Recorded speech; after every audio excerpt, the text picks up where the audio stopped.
여러분 안녕하십니까? 환경 초대석 녹색을 듣는다의 오혜선입니다. 전 세계적으로 해양 환경의 중요성 인식이 높아지고 있습니다. 우리나라도 우리 바다의 가치를 높이기 위해 끊임없이 노력하고 있는데요. 해양 환경 보전, 개선 사업과 오염 방제 사업을 통해 우리 바다를 지키고 있는 해양 환경 전문 기관이 있습니다. 바로 해양환경관리공단인데요. 오늘은 해양환경관리공단의 장만 이사장님 모시고 말씀 들어보겠습니다.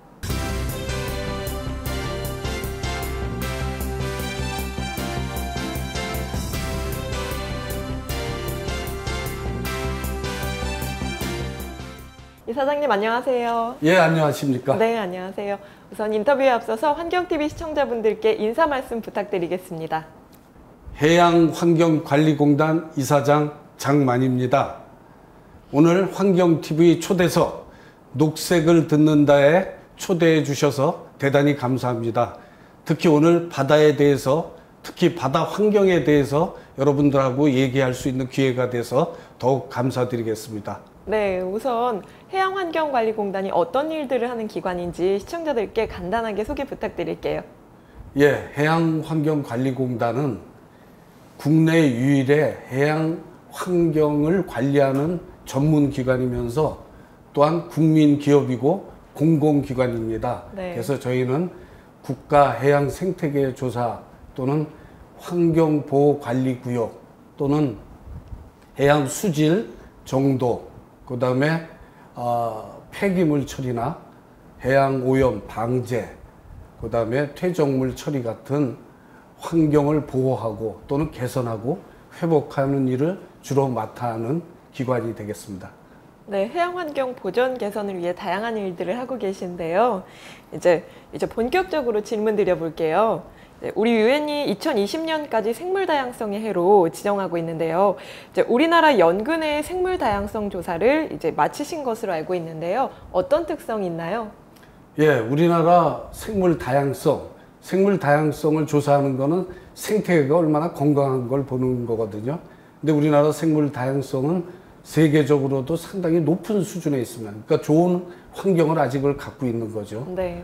그리고 실제로 2010년에 전 세계의 생태계 조사를 한 결과를 보면 저희 나라가 단위 면적당 서식하는 생물량이 굉장히 많은, 다시 얘기하면 생물 다양성 지수가 굉장히 높고 생태계가 건강한 것으로 상당히 상위권에 들어가고 있습니다. 네. 그래서 실제로 우리나라에서 조사한 데이터를 보면 여태까지 그 종들을 파악한 걸 보면 한 9,700여 종이 나타나고 있고요. 그 후에 2006년서부터 바닷속만 중심으로 본 자료를 보면 최근까지 자료를 보면 한 5,000여 종, 그리고 또 2008년부터는 갯벌에도 많은 생물들이 살고 있는데 갯벌을 최근까지 중심으로 조사한 데 보면 한 1,000여 종. 그래서 아직도 사실은 상당히 많은 종들이 나타나고 있고요. 저희 공단에서는 이와 아울러서 그 연안에서 좀 먼 바다까지 무슨 생물들이 살고 있는지를 계속 조사를 하고 있고요. 그게 아까 말씀드린 국가 해양 생태계 조사가 그 일환으로 돼서 하고 있는 겁니다. 네, 우리 바다의 가치가 그만큼 높다는 거겠죠. 예, 그렇습니다. 네. 요즘 환경 분야에서 핫 이슈인 기후변화 관련 업무도 진행하시는 걸로 알고 있습니다. 예, 그렇습니다. 네, 바닷물 수온 상승도 기후변화가 원인이라고 알려져 있는데요. 실태와 관련해 어떤 업무들을 진행하고 계신가요?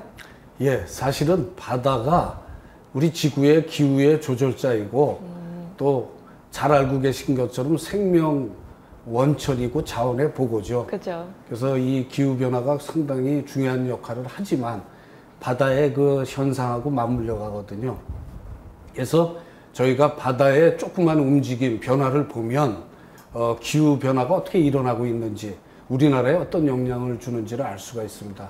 그래서 저희 공단에서는 2008년부터 이와 같은 기후변화를 조사하기 위해서 다양한 사업들을 하고 있고요. 또 저희가 417개나 되는 전국 연안의 관측점을 가지고 있습니다. 거기를 통해서 중요한 기후변화를 인지할 수 있는 수온이라든가 염분, 수소이온 농도 몇 가지 특징적인 팩터들을 조사해 가지고 기후변화가 어느 정도 진행됐느냐, 다시 얘기하면 기후변화로 인한 수온의 변화가 어느 정도 됐느냐를 확인해서 그것으로 일어날 수 있는 여러 가지 예측 가능한 상황들을 지자체나 그 지역의 피해를 볼 수 또는 관련되는 그 국민들한테 알려주고요. 또 저희 자체로도 거기에 대비할 수 있는 다음의 계획이나 사업을 수립해 나가고 있고요. 또 한 17개 되는 정밀 측정소를 잡아가지고 실제로 기후변화가 얼만큼 진행이 되고 있는지 민감하게 변하는 부분까지 찾아내려고 지속적으로 노력을 하고 있습니다. 네, 많은 분들이 아실지 모르겠지만 바다는 또 큰 나무의 역할과 같다고도 하던데요. 맞습니다. 바다가 큰 나무의 역할을 하는 것은 나무가 그렇지 않습니까? 밑에서 수분을 받아서 다시 공기중으로 광합성을 할 때나 호흡을 할 때 우리 가스를 교체시키는 거나 마찬가지로 바다도 지구상에서 그런 어떤 그 호흡, 순환의 역할을 하고 있습니다. 그러나 알고 계신 것처럼 바다가 71%나 되기 때문에 그 바다의 역할이 나무 하나보다는 엄청나게 큰 역할을 하고 있는 거죠. 네, 이제 그렇다면 이제 7월쯤에 이제 좀 바쁘실 텐데요. 본격적으로 해양 쓰레기 얘기를 좀 해보겠습니다. 예. 우리나라는 연간 약 11만 톤의 쓰레기가 육지에서 해양으로 유입된다고 하는데요. 비단 한국의 문제는 아니지만 이제 옆 나라들의 시선이 좀 다가올 것 같아요. 네, 해양 쓰레기 문제 해결을 위해 어떤 업무들을 하고 계신가요? 예. 말씀하신 것처럼 해양 쓰레기는 인접한 국가들에 있어서는 저희가 피해자도 될 수 있고 가해자도 될 수 있기 때문에 저희한테 발생되는 쓰레기는 가능하면 유출되지 않도록 하고 외국에서 들어오는 쓰레기는 국제 영역이나 이런 걸 통해서 좀 방지할 수 있는 국가적인 노력이 필요한데 네. 저희 공단에서 일단 그 쓰레기 문제를 해결하기 위해서 12개 주요 항에 19척의 청황선 쓰레기를 치우는 배들을 가지고 있습니다. 네. 그래서 쓰레기가 발생했을 때 해상 부유 쓰레기를 1년에 한 4천 톤 이상을 처리하는 역할을 하고 있고요. 또 그 외에 그 쓰레기들이 부유 쓰레기뿐 아니라 오래돼서 퇴적돼 있는 오염 퇴적토들이 있거든요. 그것도 전국의 주요 항만에 우선적으로 가장 오염이 심한 지역부터 순위를 정해가지고 그것도 저희가 처리하는 그런 것도 하고 있고요. 처음에 말씀드린 처럼 또 노팝 ICC 총회나 국제 정화의 날 같은 거를 우리나라에 유치해가지고 인접 국가 간의 공조로서 이 쓰레기 문제를 우리 전체의 문제로 생각하고 같이 풀어가는 역할에 공단이 선도적인 노력을 하고 있습니다. 지난해 잇따라 발생한 대형 선박 사고로 그 어느 때보다 해양 오염에 대한 긴장감과 경각심이 높은데요. 사고도 사고지만 사고 이후 해양 오염 방지 또는 최소화하기 위한 방제 작업이 중요한 것 같습니다. 어떻게 방제 활동을 하고 계신지 설명 부탁드릴게요. 예, 국가적으로 또 국민적으로 아픔을 준 사고들이 작년에 컸었죠. 그렇죠. 그 여수에 있는 우이산호라든가 또 전 국민의 마음을 아프게 한 세월호 사건. 네. 사실 그런 것이 일어날 때마다 공단은 항상 거기에 같이 있었습니다. 저희가 역할이 이제 방제나 또 기타 역할도 했지만요. 말씀하신 대로 그런 방제를 하기 위해서 저희는 12개 주요 항에 60여 척의 방제선을 가지고 24시간 대기를 하고 있습니다. 그래서 조그만 사고나 주로 기름 사고가 많이 발생하는데 그 사고가 났을 때 저희가 즉각 출동해서 유관기관과 같이 초기에 그 방제 사업을 통해서 더 이상 피해가 확산되지 않도록 부단한 노력을 하고 있고요. 또 국민들도 뭐 잘 아셔야 되겠지만 또 알고 계시겠지만 그 교육이라는 게 굉장히 중요합니다. 그래서 저희가 해양 환경교육원을 만들어가지고 2010년에 만들어서 거기서 방제 전문 인력뿐 아니라 다양한 방제 그 뒤에 문제까지 처리하는 교육들을 하고 있고요. 많은 인력이 배출이 됐고요. 또한 방제라는 것이 인접 국가하고도 관계가 됩니다. 그 방제 처리에 그 인프라 구축이라든가 노하우 그런 거를 저희가 또 받아올 필요가 있고요. 그다음에 사실 보상 문제도 국제적으로 얽혀 있기 때문에 네. 이에 또한 국제협력이 굉장히 중요한 부분을 차지하고 있는데 이 부분을 저희 공단이 오랫동안 하고 있고 앞으로도 열심히 할 겁니다. 그 부분에서. 네, 방제는 이제 초기 작업도 굉장히 중요하고 사전 방지도 굉장히 중요할 것 같은데요. 이제 또 태안 기름 유출 사례에서 보듯이 특히 대규모 기름 유출 사고는 말 그대로 이제 국가적 재난인 만큼 철저한 대비가 중요한 것 같습니다. 이제 어떻게 방제 사각지대를 줄여나가고 방제 능력을 키워나갈 계획이신지 말씀 부탁드릴게요. 예, 그렇게 할게요. 그 방제 능력을 키운다는 거는 우선 우리가 쉽게 얘기하면 방제라는 건 사고가 터진 이후에 저희가 처리하는 거니까 우선 방제에서 나타나는 기름들을 제거하거나 후속 처리하는 장비가 굉장히 중요합니다. 그래서 그런 장비들이 노후화된 거나 새로운 장비들을 빠른 시간 내에 교체를 해서 각 지역에 효율적으로 배치하는 게 굉장히 중요하고요. 네. 그 다음에는 저희가 그 악천 후에도 사고라는 것은 특히 악천 후에 많이 날 수 있는데 방제선 역시 악천 후에 나가서 활동할 수 있는 대형 방제선들을 확보하는 게 굉장히 중요한 역할 중에 하나가 되겠죠. 그 다음에 이미 말씀드린 대로 교육 프로그램 또 방제에 대한 홍보도 중요하고요. 그리고 말씀 중에 그 사각지대가 있습니다. 네. 그러니까 아주 어촌계로 들어가면 저희가 즉각적으로 사고에 출동해서 초기 방지하기 어려운 지역에는 저희가 방제 대응센터라는 것을 설치해가지고 거기에 방제 장비를 둬서 그 어촌계나 그쪽에 관련되는 분들이 교육을 받아서 저희가 가기 전에 사전에 좀 초기에 그 오염을 제거하고 저희가 가서 종합적으로 하는, 그래서 사각지대까지 없애려는 노력을 하고 있고요. 그건 각 어촌계에 저희가 작년부터 시작해서 한 20여 군데 준비를 해놨고 네. 앞으로도 사각지대를 없애기 위해서 굉장히 노력을 할 겁니다.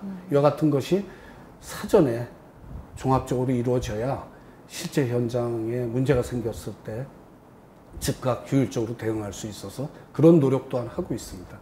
네, 사각지대까지 다 관리를 해주시길 부탁드리겠습니다. 예, 그럴 겁니다. 네, 좀 전에도 계속 언급하셨는데요. 환경 교육이 미래에는 아무래도 더욱 중요할 것 같아요. 이제 환경은 공부를 하면 할수록 교육이 더 중요한 분야인데, 이제 특히 국내에는 초점이 육상에만 좀 맞춰져 있잖아요. 맞습니다. 네, 개선책이 좀 필요할 것 같은데 해양 환경 교육 어떤 점들이 필요할까요?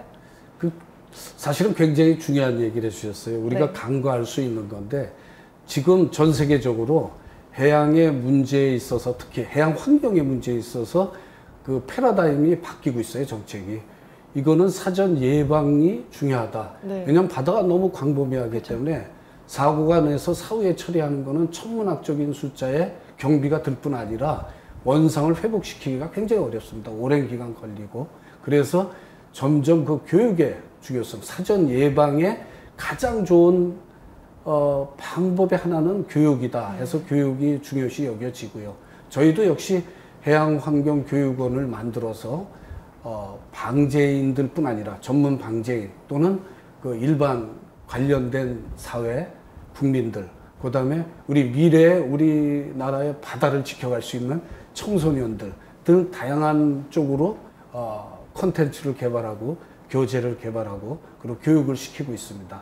단지 아쉬운 거는 2008년에 그 환경교육진흥법이 발효가 됐는데 거기에 해양환경교육 프로그램이 들어가 있습니다. 네. 그럼에도 불구하고 육상에서는 이미 그때부터 환경교육이 시행이 됐는데 바다는 아직 원활하게 이루어지지 않고 저희가 하는 그 아직은 규모가 작은 교육이 전부입니다. 그래서 하루빨리 이런 부분이 종합계획도 세워지고 그 진흥법에 맞게 늦어도 2016년부터는 종합적인 그 교육 프로그램이 저희를 통해서 하던 다양한 방법으로 진행이 되면 그런 우리가 목적으로 하는 큰 사고를 사전에 차단하는 아주 대단한 효과를 올릴 수 있다고 저는 생각합니다.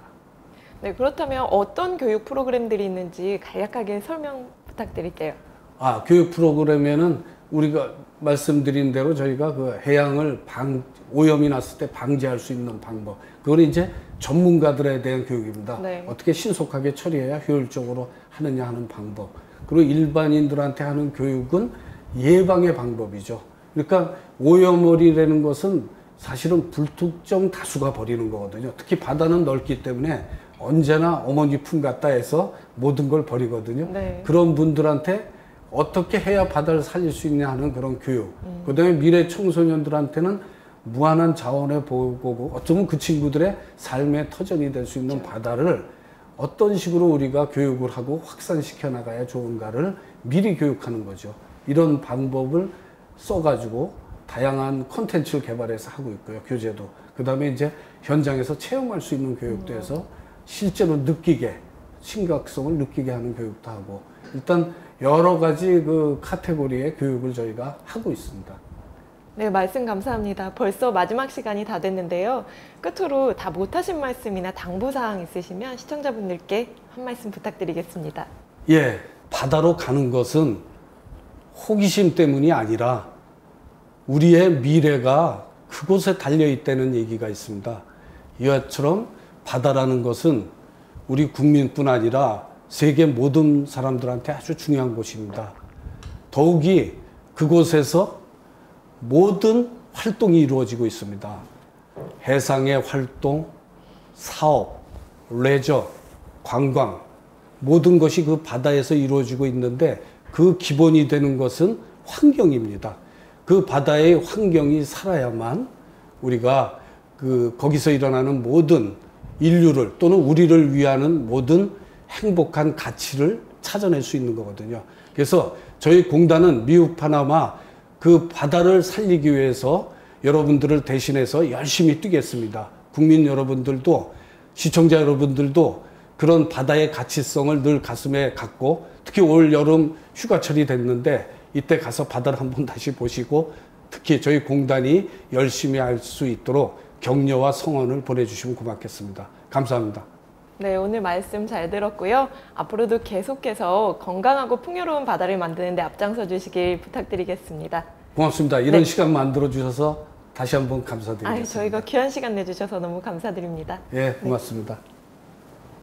우리가 무심코 버린 쓰레기 하나가 연간 17만 톤의 해양 쓰레기가 돼 생태계를 위협하고 있습니다. 더욱이 플라스틱, 깡통, 유리병 같이 분해되는 기간이 수백 년씩이나 걸리는 쓰레기들은 오랜 시간 동안 해양에 남아 이제 해양 생태계를 파괴한다고 하는데요. 우리 시청자분들도 이번 시간을 통해 해양 쓰레기가 늘어날수록 우리의 바다의 생명도 줄어든다는 점 함께 느끼셨을 거라 생각됩니다. 이제 우리의 조그만 관심이 해양 보전의 시작입니다. 환경초대석 녹색을 듣는다. 오늘 여기서 마치겠습니다. 고맙습니다.